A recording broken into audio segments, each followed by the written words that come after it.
termo startup é começar, start up, né? Vamos começar algo, né? Mas formalmente o que a gente chama de startup é uma organização que está em fase inicial de vida, que propõe uma inovação em produto, serviço ou mais comumente ultimamente em experiência e que tem a capacidade de crescer rapidamente de forma repetitiva. O ideal de uma startup é que ela tenha cunho global, um propósito de causa interessante e que tenha alcance global. O nome startup começou a ser muito mais usado no contexto da internet, na década de 90, e era qualquer coisa que você quisesse fazer que focasse na internet chamava startup. E aí esse termo, isso vem evoluindo e ao ponto de que hoje uma startup tem que ter uma missão, um propósito, resolver um problema da sociedade com um produto inovador, uma experiência inovadora, um conjunto de produtos, experiências e serviços inovadores, né? Então, de onde ela nasce? De problemas do dia a dia, do cotidiano, algo que você tem que fazer de uma forma diferente, não porque o produto tem que ser diferente, mas talvez porque a expectativa de quem consome esse produto, as pessoas, tanto no contexto de pessoa física quanto empresas, mudou. Então, se ele mudou, é necessário ter uma nova forma de atender. Comunicação, redes sociais, a gente faz há muito tempo. Desde os gregos a gente tem um mecanismo de comunicação social. Mas a forma como a gente tem hoje nas redes sociais, como Facebook, Instagram e outras, são técnicas diferentes que têm uma escala muito maior. A metodologia atual com a qual as startups têm trabalhado passam principalmente pelo Business Model Canvas e o Value Proposition Canvas, que são duas formas de você medir o quadro de negócios, as 9 capacidades que são necessárias para você ter um negócio inovador, assim como você também tem o Value Proposition, o quadro de proposição de valor, que busca colocar o usuário no centro e buscar uma motivação, uma razão, uma empatia para resolver os problemas dele. Além disso, você tem o Lean Startup, ou Startup enxuta, como um dos métodos de trabalho. A gente fala também do... Eu gosto muito do autor Simon Sinek, que fala do Golden Circle, do círculo de ouro, que é onde você tem que estudar o porquê, o why, o propósito da tua startup. Então ele é um material muito legal.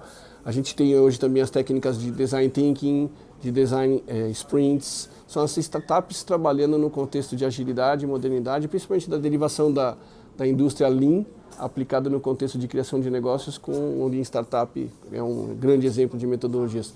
Tem diversas outras, mas essas são as mais importantes e principais. Uma startup ela tem, como a gente falou, a capacidade e a intenção de crescer rapidamente e atender o mundo. Não necessariamente é o que uma empresa tradicional quer fazer.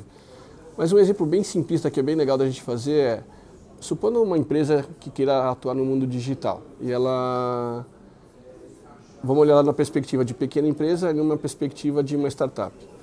Numa pequena empresa, ela pode ter processos não automatizados e não estruturados ao ponto de que se ela atender 10 clientes, ela precisar de 10 funcionários, a hora que ela precisa atender 20 clientes, ela vai ter 20 funcionários, a hora que ela precisa atender 200 clientes, ela vai ter que ter 2.000 funcionários. Então não é escalável, ela não tem a proporção de escala. Uma startup, por consequência, se ela tiver que atender 10, 20, 300 empresas e ela conseguir fazer isso de uma forma escalável, sem a necessidade de crescer rapidamente a quantidade de pessoas, essa eu acho que é uma diferenciação que fica interessante. Uma escala, a mesma solução aplicada para vários clientes, enquanto a outra tem um processo mais manual, um processo que não necessariamente está focado em ser repetitivo, automatizado e global. Hoje, do ponto de vista legal, no Brasil não existe diferença entre uma startup e uma pequena e média empresa. Elas têm que estar constituídas legalmente para que elas possam existir juridicamente.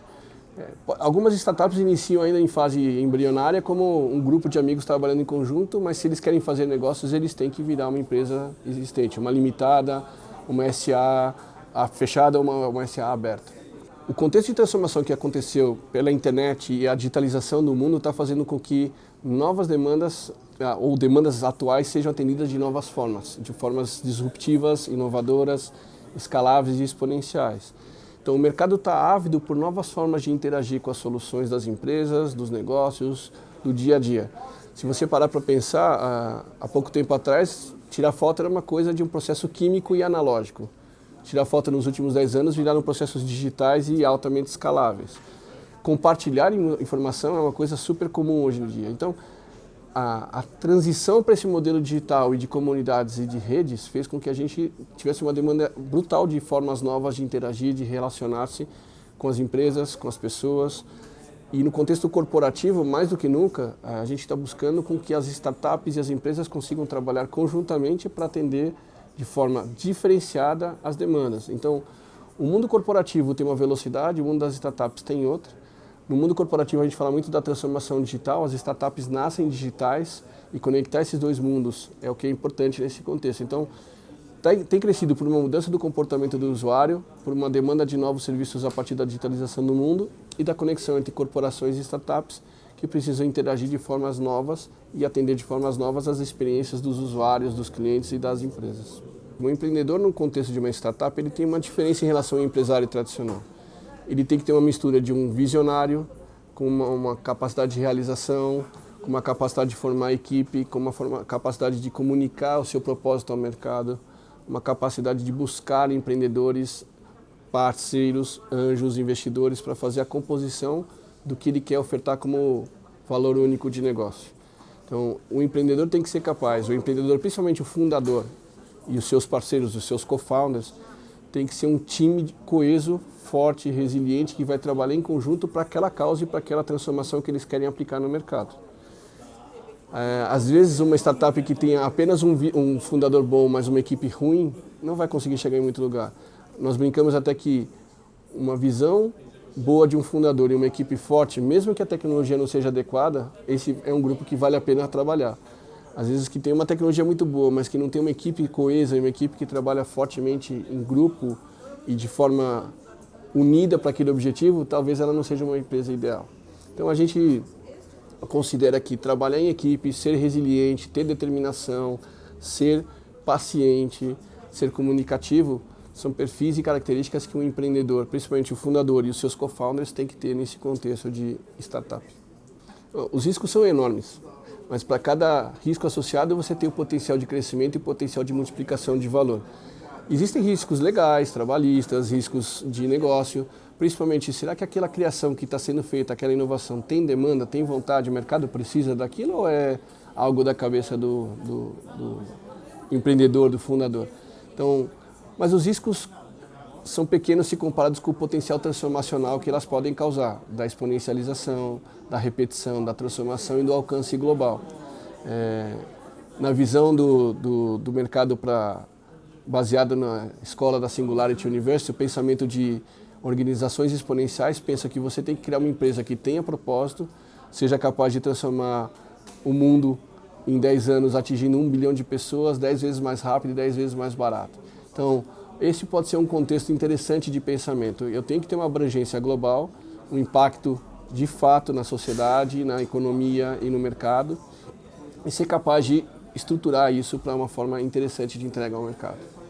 A jornada de uma startup, ela nasce desde a época que elas vão ser conhecidas na família, nos amigos e nos amigos próximos, até o IPO. É uma jornada longa, de até 10 anos pode chegar a uma jornada completa. Pode ser mais rápido, pode ser mais lento, cada vez mais tem ficado mais rápido, mais curto o ciclo. Mas por que elas se perdem? Você tem que ter muita persistência e você tem que mudar o perfil da equipe durante o ciclo.